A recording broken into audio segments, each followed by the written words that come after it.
Hello dear students, welcome back to organize knowledge channel. और आज की जो वीडियो है उसमें हम डिस्कस करेंगे वर्कशीट नंबर 64 क्लास 9th, विषय हिंदी है। और ये वर्कशीट आपके लिए 3 जनवरी 2022 के लिए शेड्यूल की गई है। इस साल की फर्स्ट वर्कशीट आपकी हिंदी की। वर्कशीट शुरू करने से पहले प्लीज़ चैनल को सब्सक्राइब कर लीजिए और बेल आइकन को भी प्रेस कर लीजिए ताकि आपको आने वाली वीडियोज़ की नोटिफिकेशन वो समय से मिल जाए। देखिए आज की वर्कशीट में क्या दिया गया है। तो आज की वर्कशीट में भी हमारा जो चैप्टर है सांवले सपनों की याद, ठीक है, यही हमारा कंटिन्यू रहेगा। क्लियर। प्यारे बच्चों, नीचे दिए गए गद्यांश को पढ़कर प्रश्नों के उत्तर जो है वो आपको देने हैं। तो पिछली वर्कशीट तक हमने इस चैप्टर के बारे में पढ़ा था कि जो सालिम अली हैं वो एक बहुत ही आप कह सकते हो कि प्रकृति प्रेमी हैं, बर्ड वॉचर हैं। उनको बर्डमैन ऑफ इंडिया भी कहा जाता है क्योंकि वो पक्षियों से बहुत प्यार करते थे और एक तरह से उनकी बहुत देखभाल करते थे। और उनके बारे में बहुत कुछ उन्होंने लिखा है कि हमें उन्हें आदमियों की नज़र से नहीं देखना चाहिए। प्रकृति जो है वो अपने आप में ही एक बहुत ही अलग अनुभव है। उस अनुभव को हमें महसूस करना चाहिए, ना कि उसको केवल आदमियों की नज़र से उसको देखना चाहिए। ऐसे विचार जो है सालिम अली प्रकृति के बारे में, प्रकृति की चीज़ों के बारे में रखते थे। जो उसी चीज़ को कंटिन्यू करते हुए यहाँ पर लेखक कहते हैं कि जो सालिम अली थे उन्होंने जो आत्मकथा थी उनका नाम रखा था फॉल ऑफ द स्पैरो। तो जो सालिम अली थे उन्होंने अपनी जो आत्मकथा थी वो लिखी थी, अपने बारे में लिखा था। और उसमें उनकी आत्मकथा का नाम क्या था? वो नाम था फॉल ऑफ द स्पैरो। मुझे याद आ ही गया, D.H. लॉरेंस की मौत के बाद लोगों ने उनकी पत्नी फ्रीडा लॉरेंस से अनुरोध किया कि वह अपने पति के बारे में कुछ लिखे। तो यहाँ पे D.H. लॉरेंस जो है वो कौन है? वो बहुत ही आप कह सकते हो फेमस इंग्लिश पोएट थे।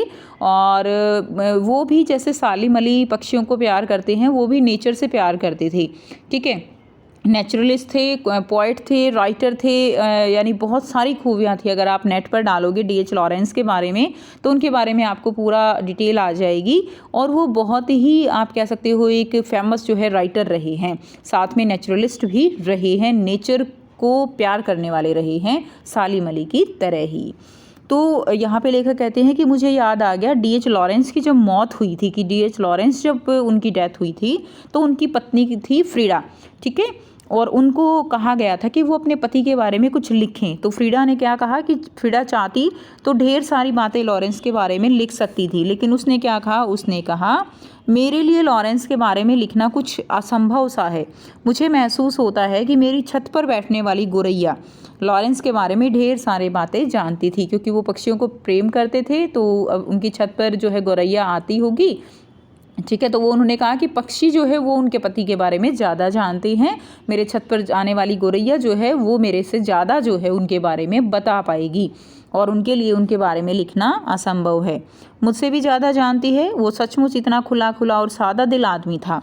मुमकिन है लॉरेंस मेरी रगों में, मेरी हड्डियों में समाया हो, लेकिन मेरे लिए कितना कठिन है उसके बारे में अनुभव के शब्दों को जामा पहनाना। जामा का मतलब क्या होता है ना, कि जैसे किसी व्यक्ति के व्यक्तित्व को शब्दों में बांधना, वो जामा पहनाना होता है। लेकिन जब व्यक्ति जो है उसका व्यक्तित्व इतना अनोखा हो, इतना मतलब एक आप कह सकते हो कि हम कई बार कहते हैं ना कि हम किसी के व्यक्तित्व को शब्दों में एक्सप्लेन नहीं कर सकते। इतना ज़्यादा मतलब कोई व्यक्ति अच्छा होता है, इतना ज़्यादा कोई व्यक्ति आप कह सकते हो कि टैलेंटेड होता है, कोई व्यक्ति इतना ज़्यादा जो है एक नेचर के प्रति इतना ज़्यादा डिवोशन होता है, काम के प्रति डिवोटेड होता है। तो ऐसे व्यक्तियों को के व्यक्तित्व को शब्दों में बांधना मुमकिन नहीं होता। तो यहाँ पे जो फ्रीडा है वो कहती है कि जो D.H. लॉरेंस है उनके व्यक्तित्व को शब्दों का जामा पहनाना वो मेरे लिए असंभव है। मुझे यकीन है मेरी छत पर बैठी गोरैया उसके बारे में और हम दोनों के बारे में मुझसे ज़्यादा जानकारी रखती हैं। तो ये जो है आपको यहाँ पर गद्यांश दिया गया था। अब आपको यहाँ पर कुछ प्रश्न दिए गए हैं। पहला प्रश्न है, सालिम अली ने अपनी आत्मकथा का क्या नाम रखा था?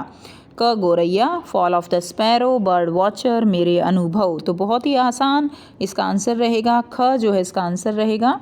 सालिम अली ने अपनी आत्मकथा का नाम रखा था fall of the sparrow. Second question है, लोगों ने लॉरेंस की मौत के बाद उनकी पत्नी से क्या अनुरोध किया?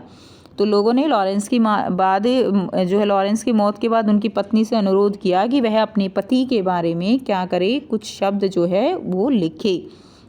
ऐसा अनुरोध उन्होंने किया था।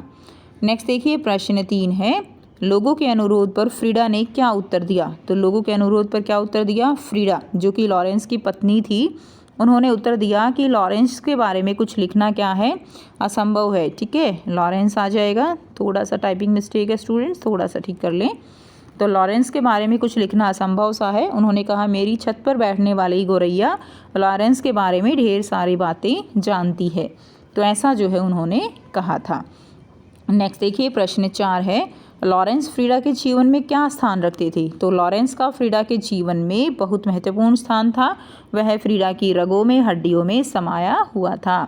ठीक है, तो ये जो है आंसर आप लिख देंगे कि वो जो है उनके पति थे। तो उन और के जो है व्यक्तित्व के उससे भी अगर हम देखें तो वो जो है क्या थे, उनके हड्डियों में, उनके रगों में समाये हुए थे। ऐसा गद्यांश के अनुसार जो है आप आंसर दे देंगे। प्रश्न 5 है, विलोम असंभव का विलोम शब्द जो है आपको लिखना है।